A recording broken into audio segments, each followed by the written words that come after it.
엄지 회담에서 두목이. 그래, 알려줘서 고맙군. 숙청 당하더라도 자네의 이름은 입에도 담지 않을 테니 걱정 말고. 창밖으로 펼쳐진 높디 높은 건물들을 바라보며 아이는 시가에 불을 붙였어. 엄지 회담에는 언더보스께서도 참석하니 말 조심하라고 그렇게 말했건만. 결국 사고를 치셨군. 그것도 대형 사고로.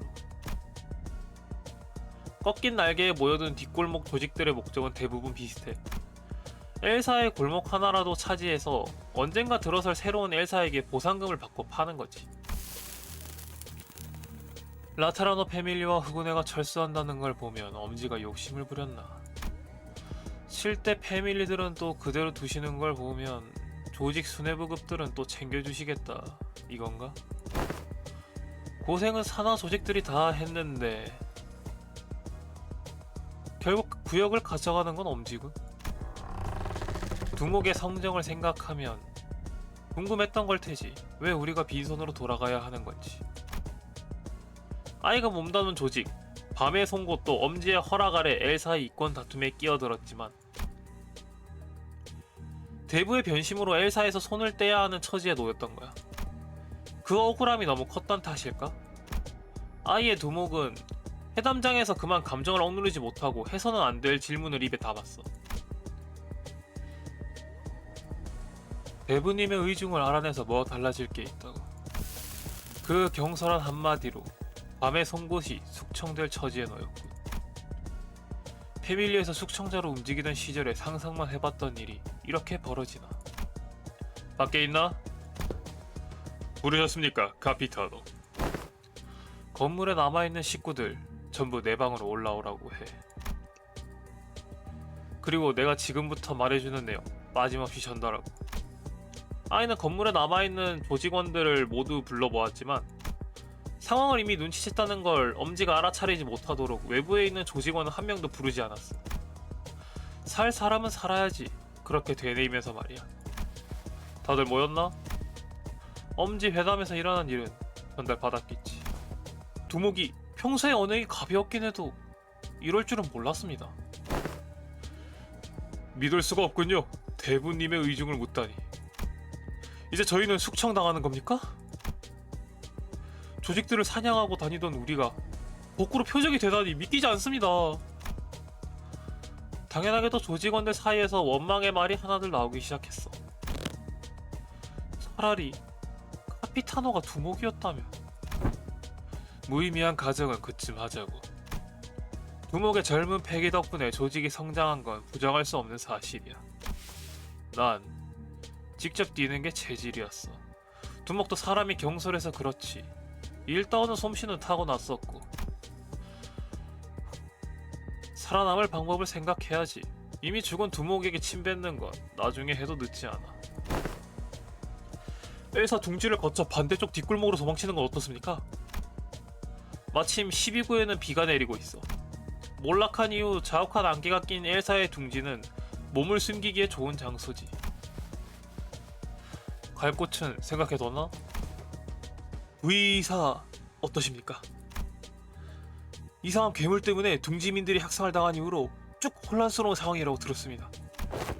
지금이라면 저희가 몸을 숨길 만한 곳이 있지 않겠습니까? 목적지는 나쁘지 않군. 하지만 빠져나갈 길이 없을 텐데. 엘사의 둥지와 뒷골목은 온갖 벌레들이 득실거리는 마경으로 변한 지 오래다. 우리 같은 엄지사나 조직에 검지, 알사, 거기에 리우협회까지 엘사를 들쑤시고 있지. 자칫하다간 벗어나기도 전에 죽겠군요. 그렇다면 적당히 몸을 숨기고 있다가 뒷골목의 밤에 도망치는 건 어떻습니까? 날개가 몰락해도 청소부들은 둥지의 경계를 넘지 않아. 오히려 둥지를 벗어나다 지친 우리를 청소부들의 물결에 집어삼킬 가능성도 있겠고. 벗어날 방법이 없군요. 모두 막막한 심정을 감추지 못하는 사이 아이는 아직 누구에도 말하지 않은 한 가지 탈출로를 떠올렸어. 분명 그곳에 가는 건 위험하다고 아이의 이성은 끊임없이 경고했을 거야. 하지만 다른 선택지가 없는 지금 아이의 마음이 향하는 곳은 머릿속에 떠오른 단 하나의 탈출로 뿐이겠지. 도서관으로 가지. 초대장을 구하신 겁니까? 아니? 두목에 대한 소식을 듣고 책상 위를 보니 어느새 놓여있더군. 마치 우리를 부르는 것처럼 말이야. 단 한 권의 완벽한 책에 아이의 지식이 꼭 필요한 건 아니지만 나는 도서관이 아이가 품은 삶에 대한 간절함까지 담아내길 바라. 그래서 아이에게 초대장을 주었어. 따르겠습니다. 카피타노께서 그렇게 명령하신다면요. 됐어.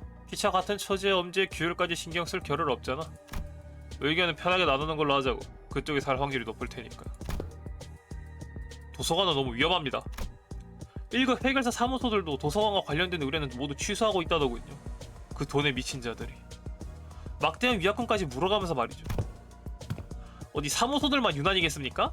손가락 사이에서도 무덤이라 불리는 곳입니다. 당장 얼마 전에 사라진 검지 수행자들만 봐도. 검지라. 그래, 검지. 그들도 도서관에 들어갔었지. 소문이 맞다면 도서관에서 검지와 관련된 정보를 얻을 수 있겠군. 검지의 책. 그 정도면 엄지도 두목의 무례에 대해 관용을 베풀어줄 확률이 높겠어. 진심입니까? 숙청까지 얼마 남지 않았고 따라오지 않을 놈들은 지금이라도 도망쳐. 나는 초대장에 서명하겠어. 그동안 감사했습니다, 카피타노. 언젠간 다시 뵐 수 있으면 좋겠습니다. 꼭 살아남으시길. 몇몇 조직원이 아이에게 허리 숙여 인사한 뒤 사무실을 빠져나갔지만 저는 카피타노의 판단을 믿겠습니다. 소문은 부풀려지기 마련이죠. 도서관 처벌할 수 있을 겁니다.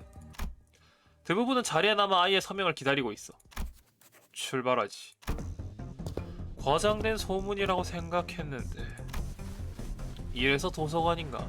어마어마한 규모군. 환영합니다, 손님. 부디 당신의 책을 찾을 수 있기를. 오래 살고 볼 일이야. 남부 시협회 제복을 입은 해결사가 흑운의 검법을 구사하더니 이젠 하다 알사의 기술까지 사용하는 걸 다 보고 사서에 복제된 검이 그리는 주황빛 궤적을 하나둘 침착하게 흘려내고 기습으로 이어진 찌르기마저 비껴낸 아이는 순식간에 사서의 품으로 파고들었어. 빈틈이 없군.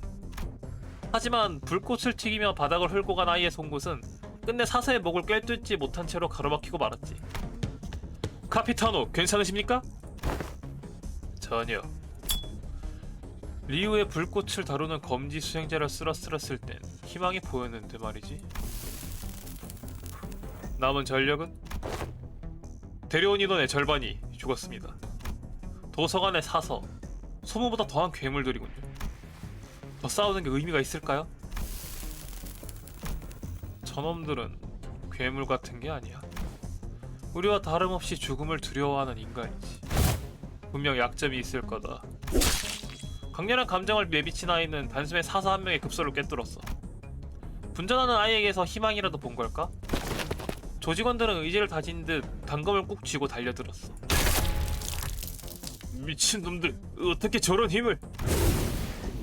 왜 우리가 이런 꼴을 겪어야... 당연하게도 그 희망의 끝은 참담했지. 무대에 막이 내릴 때마다 그들은 거대한 곰인형의 팔에 짓뭉개지고 요정들에게 몸을 뜯기고 거대한 불길 속에서 타올랐어. 결국 살아남은 사람은 아이 한 명뿐. 좋아, 잘 진행하고 있어. 조금만 더 집중하자. 집중이라. 그래, 집중해야지. 개죽음 당하러 여기 들어온 거 아니잖아? 아이가 온 힘을 다해 발버둥 친들 결과는 변하지 않겠지만 그렇다 해서 아이의 저항이 무의미한 건 아니야. 아이의 집념이 끌어올린 감정은 도서관에 충분한 양분이 되었겠지. 그러니 아이가 더 힘낼 수 있기를, 끝까지 포기하지 않기를. 유리창 너머에서 함께 바라보자.